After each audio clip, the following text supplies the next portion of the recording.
Hello दोस्तों, आप सब कैसे हो। आई होप कि आप सब स्वस्थ होंगे और मस्त होंगे। तो आओ आज हम नाइन्थ क्लास के बिहू बुक का 6th चैप्टर करते हैं, जो है माई चाइल्ड हुड, जो कि डॉक्टर APJ अब्दुल कलाम के द्वारा लिखा गया है। इसकी फुल समरी, डिटेल्ड समरी करेंगे आज हिंदी में। तो फ्रेंड्स, आप ये देखिए कि APJ अब्दुल कलाम, आपको सबको पता है कि हमारे प्रेसिडेंट थे। ये देखो यहाँ मेंशन किया हुआ है कि बिकेम आवर 11th प्रेसिडेंट, हमारे 11th प्रेसिडेंट बने थे ये 2002 में।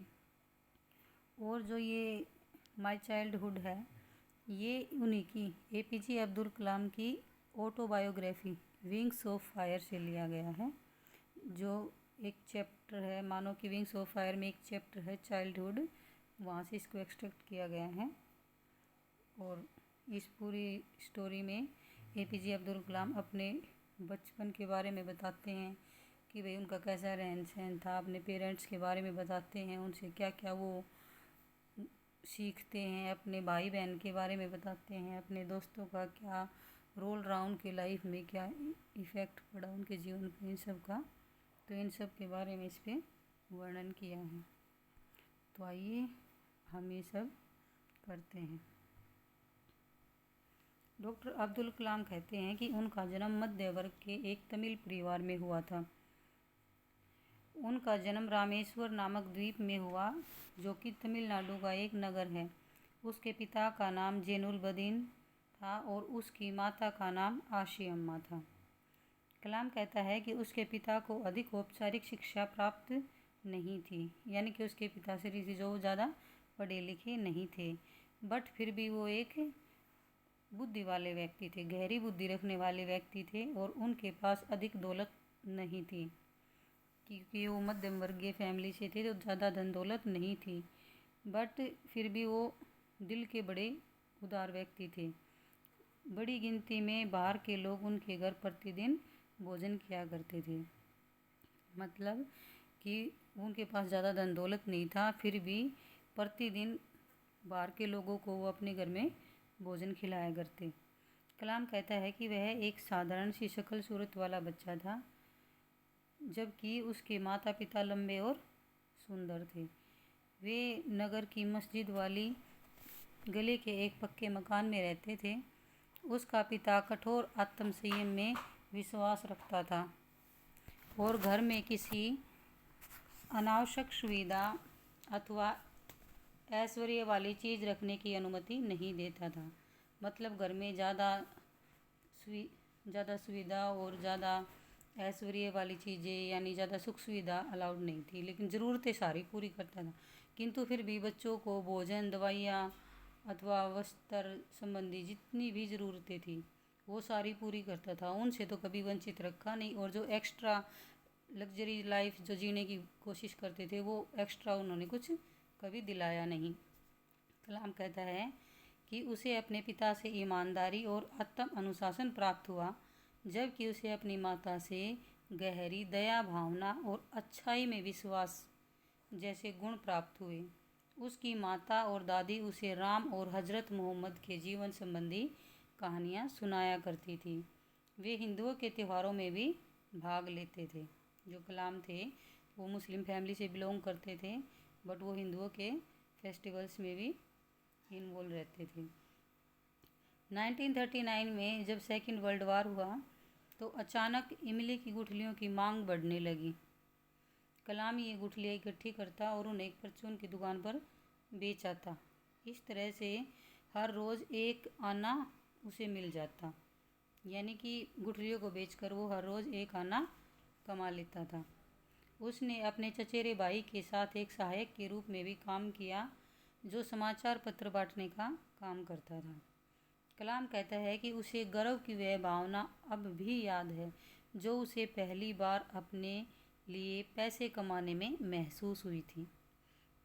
जब कलाम ने कुछ तो गुठलियाँ बेचकर पैसे कमाए, कुछ जब वो अपने कज़न के साथ एक सहायक के रूप में काम करने लगा था, तब उसने उसे कुछ पैसे दिए। तो जो पैसे उसने कमाए तो उसके लिए जो उसने अपनी कमाई पे प्राउड फील किया उसके बारे में कह रहा है। कलाम अपने बचपन के 3 मित्रों का भी वर्णन करता है। कलाम के 3 बेस्ट फ्रेंड्स थे जो थे रामानुज शास्त्री, अरविंदन और शिव प्रकाशन। वे सभी पुराने विचारों वाले ब्राह्मण परिवारों से थे। ये जो तीनों थे ये ब्राह्मण परिवार से थे, किंतु वे ऐसा कभी महसूस नहीं करते थे कि वे किस कारण से कलाम से भिन्न थे, कि वो कलाम से अलग किस प्रकार थे। कलाम को एक घटना की याद आती है जो उस समय घटित हुई थी जब वह अपने स्कूल की 5वीं कक्षा में था। जब कलाम 5th स्टैंडर्ड में था, तो जब जो इंसिडेंट हुआ था उसके बारे में बात कर रहा है यहाँ पे। उसके स्कूल में एक न्यू टीचर आया था और उसने जब कलाम के सिर पर वो मुस्लिम कैप देखी और उसने उसको रामानंद शास्त्री के पास बैठा हुआ देखा, तो उसने क्या किया, कलाम से तुरंत कह दिया कि वह वहाँ से उठकर अंतिम बेंच पर चला जाए। अध्यापक ने ऐसा इसलिए कहा क्योंकि कलाम एक मुसलमान का लड़का था और अध्यापक एक हिंदू के साथ किसी मुसलमान के बैठने को पसंद नहीं करता था। कलाम को बहुत दुख हुआ, किंतु उसे रामानंद की आंखों में भी आंसू दिखलाई दिए, क्योंकि दोनों फ्रेंड्स जब अलग अलग किए गए तो दोनों सैड हो गए थे। रामानंद का रोता हुआ चेहरा कलाम के मन पर एक स्थायी प्रभाव छोड़ गया।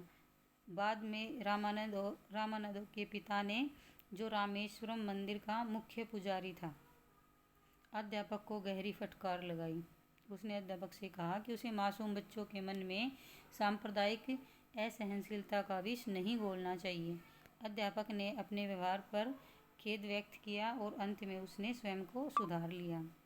यानी जब रामानंद के फादर उसको, अध्यापक को कहते हैं कि आपको बच्चों के साथ ऐसा नहीं करना चाहिए, ऐसी सांप्रदायिक असहनशीलता की बातें बच्चों को नहीं सिखानी चाहिए, तो फिर वो अपनी गलती, टीचर है, अपनी गलती मान लेता है और अपनी गलती को सुधार लेता है। कलाम अपने बचपन के एक दूसरे अनुभव के बारे में बात करता है कि एक दिन विज्ञान के एक अध्यापक ने उसे अपने घर पर भोजन के लिए बुलाया। यह अध्यापक भी एक ब्राह्मण था और अनफॉर्चुनेटली उसकी पत्नी पुराने विचारों की थी। उसने अपने रसोई घर में एक मुसलमान लड़के को भोजन परोसने से इनकार कर दिया, बट अध्यापक ने कलाम को अपने हाथों से भोजन परोसा। जब उस साइंस टीचर की मिसेज है, जो वो पत्नी, वो मना कर देती है कलाम को भोजन परोसने से, तो जो टीचर हैं वो खुद अपने हाथों से कलाम को भोजन परोसते हैं और कलाम के साथ बैठकर ही अपना भोजन करते हैं। अध्यापक ने कलाम को अगले सप्ताहांत पर फिर से आकर उनके साथ भोजन करने का निमंत्रण दिया। हैरानी इस बात की हुई कि इस बार जो टीचर की पत्नी थी वो कलाम को अपने किचन के अंदर बैठाकर अपने हाथों से भोजन परोस रही थी। फिर जब सेकंड वर्ल्ड वार समाप्त होने के बाद भारत की स्वतंत्रता बहुत समीप दिखाई देने लगी और पूरे देश में एक आशावाद का वातावरण छा गया।